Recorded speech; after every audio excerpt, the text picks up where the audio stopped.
Hello, നല്ല നമസ്കാരം dude. നമുക്ക് ട്രെയിലർ വന്നിട്ടുണ്ട്, അത് കണ്ടിട്ട് ബാക്കി തള്ളിമറിക്കാം. Okay, come on. நீ ஒரு விஷயத்தை லெஃப்ட் ஹேண்ட்ல டீல் பண்ணா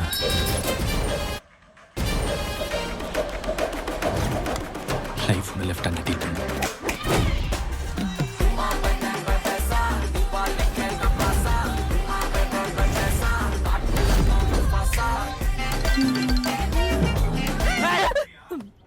என்ன கியூட்டா பண்றியா?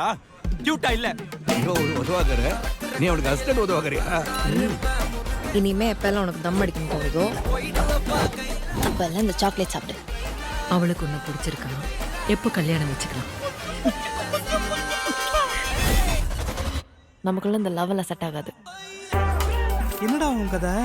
கல்ல கண்டா நாய காணா, நாய கண்டா கல்ல காணான்ற மாதிரி. நான் பாட்டுக்கு செவனேன்னு சிங்கிளா இருந்தேன்டா.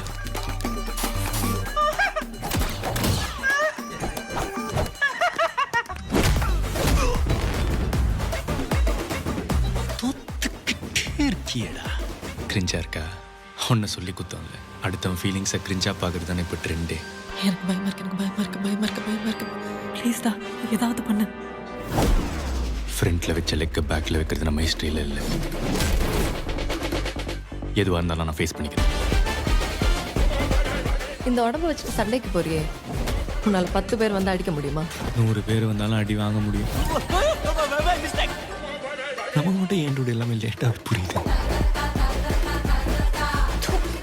இங்க நடக்கிற எதுவும் நம்ம கையில் இல்லை டூ. இதுலேருந்து என்ன கற்றுக்கிறோன்றது மட்டும் தான் நம்ம கையில் இருக்கு. அப்ளை எப்படி என் பர்ஃபார்மன்ஸ்? டெரிஃபிக் மாமா.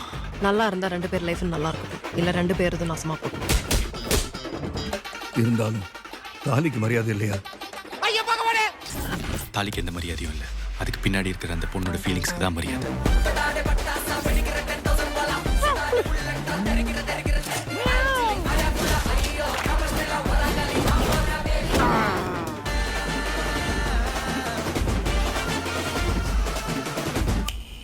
தேவ்தாஸ் சார், நீங்க ஏன் இவ்வளவு எனக்கு பண்றீங்க? என் மூச்சவ பேச்சவ பேர் சொல்லும் அழகவ எனக்குள்ள கலக்குற ஆக்சிஜன் அளவ யாரவ யாரவ 100க்கு 100 அவதான் என்னவளா.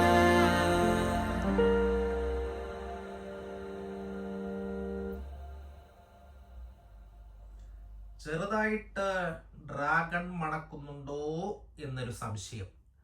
സാധാരണ എപ്പോഴും കാണുന്ന ഒരു സാധാരണ തമിഴനായിട്ടുള്ള ഒരു പയ്യൻ്റെ സ്റ്റോറിയെ ആയിട്ട് അവൻ പ്രേമിക്കുന്നു, കല്യാണം കഴിക്കുന്നത് മറ്റൊരു പെണ്ണിനെ എന്നുള്ള രീതിയിലാണ് എനിക്ക് ഡ്രാഗൺ തന്നെയാണ് എനിക്ക് ഫീൽ ചെയ്തത് കണ്ടിട്ട്.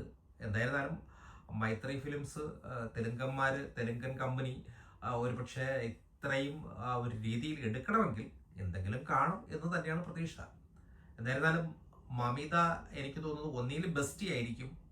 ബെസ്റ്റിയെ മച്ചാൻ പ്രപ്പോസ് ചെയ്യുന്നു, അപ്പോൾ അവർ ലവ് സെറ്റ് ആവത്തില്ല എന്നൊക്കെ മമിത തന്നെ പറയുന്നു. അത് കഴിഞ്ഞിട്ട് അവസാനം ഇവൻ കല്യാണം കഴിക്കുന്നുണ്ട്, ഇവനൊരു കൊച്ചുണ്ടാകുന്നു, അങ്ങനെയൊക്കെ ഇതുണ്ടാകുന്നു. അത് കഴിഞ്ഞിട്ട് മമിത വന്നിട്ട് പറയാം, നീ എനിക്ക് വേണ്ടി ഇതെല്ലാം എന്തിനു വേണ്ടി ചെയ്യുന്നു എന്നൊക്കെ ചോദിക്കുന്നുണ്ട്. അപ്പോൾ എനിക്ക് തോന്നുന്നു മമിത ബെസ്റ്റിയാകുന്നു, ലവറാകുന്നു. അത് കഴിഞ്ഞിട്ട് അവൾ നോ പറയുമ്പോൾ മച്ചാൻ ഫീൽ ചെയ്യുന്നു, ഫീൽ ചെയ്യുന്നതായിട്ടൊക്കെയാണ് ഇതിൽ കാണിക്കുന്നത്. എന്തായിരുന്നാലും എന്നിട്ട് അവസാനം ബെസ്റ്റിയുടെ അടുത്ത് സംസാരിക്കുമ്പോൾ തന്നെ ബെസ്റ്റിക്ക് വേണ്ടി ഇവൻ ഫൈറ്റൊക്കെ ചെയ്യുന്നു എന്നുള്ള രീതിയിലാണ് ഈ ട്രെയിലർ കണ്ടപ്പോൾ എനിക്ക് തോന്നിയത്. ശരത് കുമാർ ആരുടെയോ മാമൻ എന്ന് പറയുമ്പോൾ എനിക്ക് തോന്നുന്നു ഒന്നിൽ വൈഫിൻ്റെത് അല്ലെങ്കിൽ മമിത വൈഫ് ആകാനും സാധ്യതയുണ്ട്, അതല്ലെങ്കിൽ ബെസ്റ്റി ആണെങ്കിൽ മമിതയുടെ അച്ഛനാകാനും സാധ്യതയുണ്ട്. രോഹിണി പറയുന്നുണ്ട്, പ്രദീപ് രാഘവേന്ദ്രൻ്റെ അമ്മ തന്നെ പറയുന്നുണ്ട്, നിങ്ങൾ എപ്പോഴാണ് കല്യാണം എന്നൊക്കെ ചോദിക്കുന്നുണ്ട്. അപ്പോൾ എനിക്ക് തോന്നുന്നത് നല്ല ഇതായിരിക്കും, അവർ ഒരുമിച്ച് പഠിക്കുന്നതായിരിക്കാം, അവർ ഒരുമിച്ച് ബെസ്റ്റിയായിട്ട് നടന്നു പോകുന്നു. പിന്നെ അത് കഴിഞ്ഞിട്ട് മച്ചാൻ പ്രപ്പോസ് ചെയ്യുന്നു, മമിതയെ പ്രപ്പോസ് ചെയ്ത് അവളെ റിജക്റ്റ് ചെയ്യുന്നു, ലവ് ഒന്നും സെറ്റ് ആവത്തില്ല എന്നൊക്കെ പറയുന്നു. സായി അഭിയേന്ദ്രയുടെ മ്യൂസിക് വളരെയധികം ഹൈ ആയിട്ടാണ് എനിക്ക് ഫീൽ ചെയ്തത്. ഇനി സിനിമ കാണുമ്പോൾ കണ്ടറിയാം എങ്ങനെ ആയിരിക്കും ഇത് സംഭവം. അത് ഇതുമായിട്ട് മാച്ചായി ഇങ്ങനെയുള്ള സ്റ്റോറികൾക്ക് ഇങ്ങനെയുള്ള ഹൈ മ്യൂസിക് വളരെയധികം പ്രശ്നമായിരിക്കുമെന്ന് എനിക്ക് തോന്നുന്നു. എന്തായിരുന്നാലും അടുത്ത ആഴ്ച റിലീസാകുന്നുണ്ട്, ദീപാവലിക്ക് റിലീസാകുന്നുണ്ട്. വലിയ ക്ലാഷ് ആകാനുള്ള സാധ്യത. മറ്റൊരു സിനിമയും ഒരു കിട്ടുള്ള സിനിമ കൂടി വരുന്നുണ്ട്. എന്തായിരുന്നാലും പ്രദീപ് രാഘവേന്ദ്രൻ്റെ സിനിമ എനിക്ക് പൊതുവെ ഇഷ്ടമാണ്.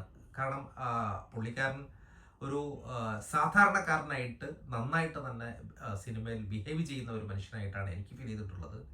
അതിപ്പോൾ അദ്ദേഹത്തിൻ്റെ പഴയ സിനിമയായിരുന്നാലും ഇതിലും അങ്ങനെയാണ് എനിക്ക് ഫീൽ ചെയ്യുന്നത്.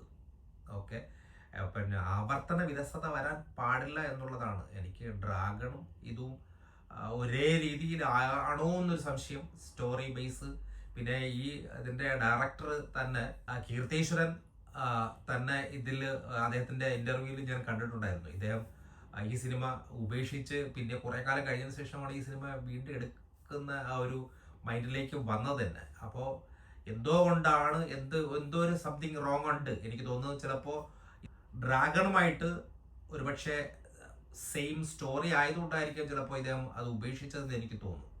എന്തായിരുന്നാലും നമുക്ക് വെയിറ്റ് ചെയ്യാം. അടുത്ത ആഴ്ച ഇവിടെ റിലീസാകുന്നുണ്ട്. കണ്ടിട്ട് ബാക്കി സ്ക്രീനിൽ പാക്കലാം.